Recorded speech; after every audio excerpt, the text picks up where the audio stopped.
مسلمان دنیا میں رہتا ہے، دنیا بنانے کے لیے بہت محنت کرتا ہے، دنیا کو بہتر کرنے کے لیے پڑھائی لکھائی بھی کرتا ہے، بزنس بھی کرتا ہے، نوکری بھی کرتا ہے، مگر مسلمان دنیا کو سب کچھ نہیں سمجھتا ہے۔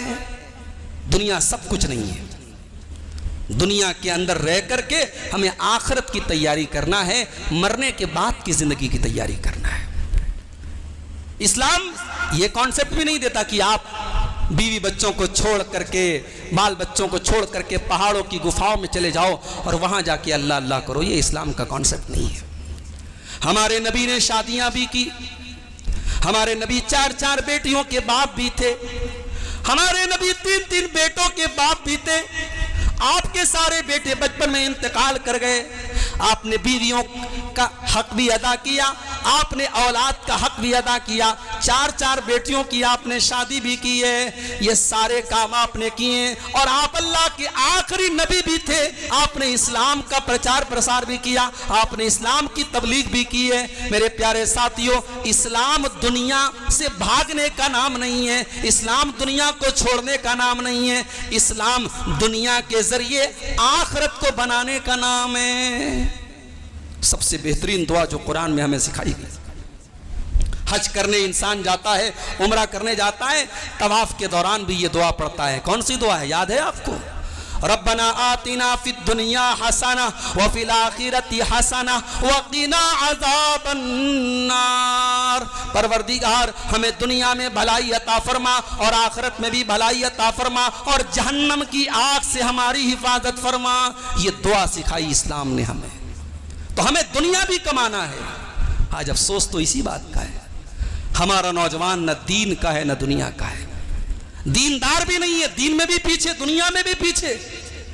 مسلمان نوجوانوں کی بڑی تعداد آپ دیکھ لیں بیکار ہیں، نہ پڑھائی لکھائی میں وہ آگے ہیں، نہ کاروبار میں آگے ہیں، نہ تجارت میں آگے ہیں۔ دوسری قومیں پہچان ہے ان کی۔ گجرات میں آپ چلے جائیں، وہاں مارواڑی ایک قوم ہے، یہ جتنے بڑے بڑے ڈی مارٹ اور یہ صاحب ریلائنس مارٹ اور کون سی جتنے بڑے بڑے یہ جو اسمارٹ بازار ہیں، ان کے مالک کون ہیں؟ مارواڑی ہیں۔ کہتے ہیں مارواڑی کا بچہ پیدا ہوتا ہے ماں کے پیٹ سے تو تجارت کا گن سیکھ کر کے آتا ہے۔ آپ کیوں نہیں سیکھ سکتے بھائی؟ آپ کے نبی نے بزنس کیا ہے، آپ کے نبی کے صحابہ نے بزنس کیا ہے، اور اس ملک میں ہمارا بھوشیہ اور ہمارا مستقبل اگر ہمیں بنانا ہے میرے بھائیوں، ہمیں کاروبار اور بزنس میں آگے بڑھنا پڑے گا۔ اور میں آپ کو ایک ایگزامپل دیتا ہوں۔ جب اللہ کے نبی کے صحابہ مکہ سے ہجرت کر کے مائیگریٹ کر کے مدینہ پہنچے، ظاہر ہے مدینہ میں اتنی مضبوط تو وہاں کی اکانومی نہیں تھی کہ مکہ سے آنے والوں کو سپورٹ کر دے۔ مدینہ تو خود ایک چھوٹی سی بستی تھی۔ اب وہاں ایک بہت بڑا اکنامیکل کرائسس پیدا ہو گیا۔ مکہ کے مہاجرین کیسے وہاں سروائیو کریں گے، بہت بڑا مسئلہ پیدا ہو گیا۔ اللہ کے نبی نے ایک راستہ نکالا۔ آپ نے کہا مکہ کے مہاجر اور مدینہ کے انصاری بھائی بھائی ہیں۔ مدینہ کے انصاریوں کا نام لے لے کر کے، مکہ کے مہاجرین کا نام لے لے کر کے اللہ کے نبی نے بھائی چارہ کرا دیا۔ آج ہمارے سماج میں سگا بھائی اپنے بھائی کا نہیں ہوتا، سگا بھائی اپنے بھائی کا بھلا نہیں چاہتا۔ وہاں نبی کی ایک بات پر مکہ کے مہاجرین کے لیے مدینہ کے انصاریوں نے اپنے دل کا دروازہ کھول دیا۔ یہاں تک کہ عبد الرحمن ابن عوف مکہ کے مہاجر تھے، جب یہ مدینہ پہنچے اللہ کے نبی نے ان کا بھائی چارہ حضرت سعد بن ربیع کے ساتھ کرایا۔ حضرت سعد بن ربیع کہتے ہیں اے میرے بھائی عبد الرحمن، یہ میری زمین ہے، یہ میری جائیداد ہے، یہ میرا گھر ہے، یہ میری پراپرٹی ہے، آ جاؤ بٹوارا کر لیتے ہیں، آدھا تم لے لو آدھا میں لے لیتا ہوں۔ اے عبد الرحمن، ابھی تمہاری شادی بھی نہیں ہوئی ہے، ابھی تم نے نکاح بھی نہ کیا ہے، میری 4 بیویاں ہیں، تم کسی ایک بیوی کو پسند کر لو، میں طلاق دے دیتا ہوں، عدت گزارنے کے بعد اس کی شادی تم سے کرا دیتا ہوں، تمہارا گھر بھی بسا دیتا ہوں، تمہیں زمین بھی دینے کو تیار، تمہیں جائیداد بھی دینے کو تیار۔ مگر صحابہ کرام خوددار لوگ تھے، وہ فری کے مال، جیسے ہمارے ہاں نوجوان جو ہوتے ہیں نا، فری کا مال ان کو چاہیے۔ بعض نوجوان تو اس انتظار میں رہتے شادی ہو جائے، جہیز میں بلیٹ ملے تب ہم بلیٹ چلائیں گے، جہیز میں کار آئے تب وہ کار چلائیں گے۔ اس سے بڑھ کے بے غیرتی کیا ہو سکتی ہے؟ بعض جگہوں پر تو مجھے یہاں تک پتا چلا کہ دلہا کی شیروانی بھی اس کے سسرال سے آتی ہے، دلہا جو انڈر ویئر پہنے ہوتا ہے وہ بھی سسرال سے آئی ہوتی ہے۔ کائے کا مرد ہے تو؟ ایسے مرد کی مردانگی پر شک ہوتا ہے میرے بھائی۔ تو ہمارے نوجوانوں کو فری کا مال چاہیے۔ عبد الرحمن بن عوف کو فری میں مل رہا ہے، نوکری بھی مل رہی ہے، زمین جائیداد بھی مل رہی ہے، رشتہ بھی مل رہا ہے۔ عبد الرحمن بن عوف نے کہا نہیں، بارک اللہ لکا، اے سعد ابن ربیع، اللہ تیرے مال میں برکت دے، تیرے فیملی میں برکت دے، تیرے پریوار میں برکت دے، نہیں چاہیے مجھے تیرا مال، میں بزنس مین آدمی ہوں، میں تاجر آدمی ہوں، مجھے مارکیٹ کا پتہ بتا دے۔ وہاں مدینہ میں ایک مارکیٹ تھا جس کا نام تھا سوق بنی قینقاع۔ وہ بنی قینقاع کا مارکیٹ تھا، یہودیوں کا مارکیٹ تھا، اور یہودی اس زمانے میں بھی بہت ہوشیار قوم تھی، بہت مکار لوگ تھے۔ یہودیوں کا ہولڈ تھا اس مارکیٹ پر۔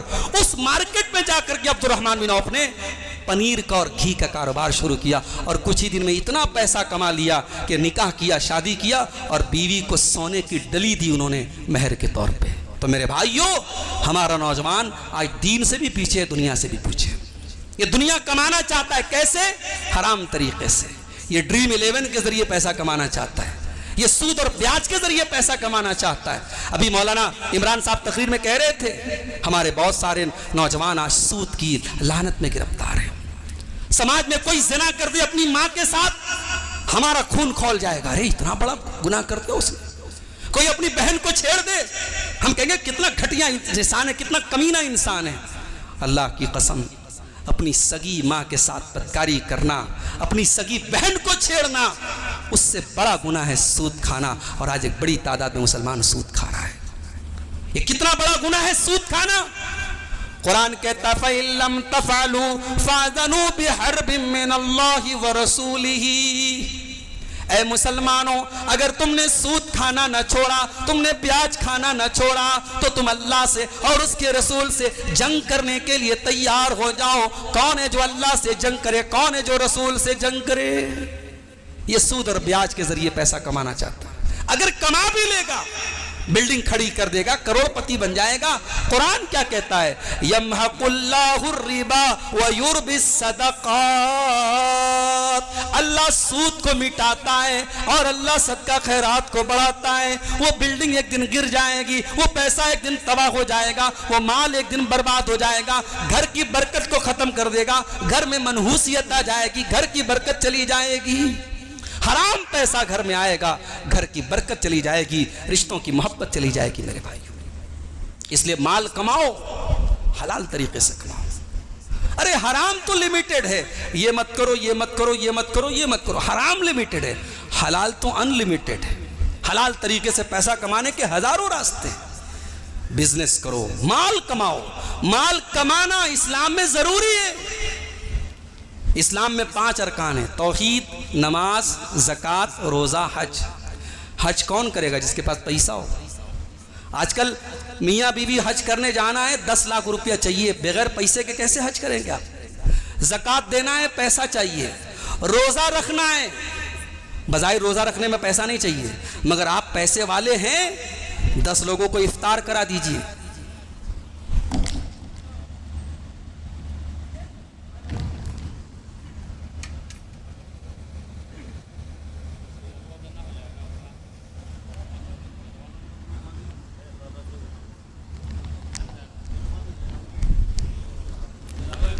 پیسہ ہے اگر آپ کے پاس، 10 لوگوں کو افطار کرا لیجئے۔ 10 لوگوں کو افطار کرا کے 10 روزے کا ثواب آپ کو مل جائے گا۔ تو روزے میں بھی پیسہ چاہیے، زکوٰۃ میں بھی پیسہ چاہیے۔ اب بچ گئی نماز، نماز میں بھی پیسہ چاہیے۔